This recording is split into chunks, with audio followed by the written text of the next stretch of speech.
to escape the hunter's pursuit. The heavily injured man climbed a tree. The hunters pursuing him have already reached the vicinity, but he endured the pain, making no sound, but blood trickled from his wounds and dripped onto the leaves. As one hunter walked beneath the tree, a drop of blood fell from the leaves and landed on the hunter's back. Luckily, the hunter didn't notice, and Jack narrowly avoided capture. He looked up through the pain and saw a black panther cub threatening him. Then, he heard a noise behind him. Turning around, he saw an adult black panther glaring at him. Meanwhile, the hunters had chased him for several miles but hadn't found any trace of Jack. As they were at a loss, they suddenly noticed bloodstains on one of their companions' backs. They suspected that Jack was hiding in the tree, so they split into two groups and began searching. At that moment, Jack was being hunted by the black panther. A passing hunter happened to witness the scene. The hunters quickly surrounded him, but they didn't know the panther was right behind him. The panther, seeing the hunters as prey, lunged at them.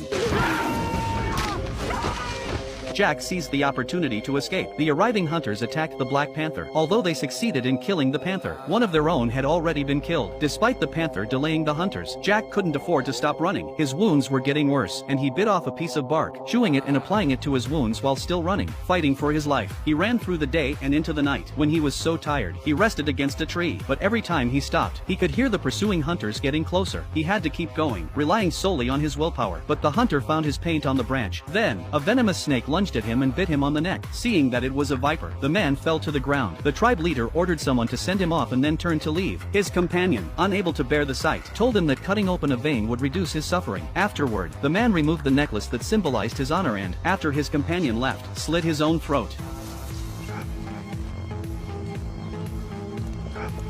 The chase continued, but this time, the hunters spotted Jack's figure. However, every arrow and stone they threw at him missed as Jack skillfully dodged them. After running for miles, Jack suddenly stopped. There was no road ahead, only a 100-meter-high waterfall. The two paths in front of Jack seemed to be dead, but jumping down may still have a glimmer of hope. With that thought, Jack leaped off the cliff, heading straight for the waterfall below. The leader of the hunters stared at the calm lake surface, thinking that he had finally avenged his son. But the next second, Jack's head emerged from the water. Everything was far from over. Jack stood up and shouted defiantly at the hunters.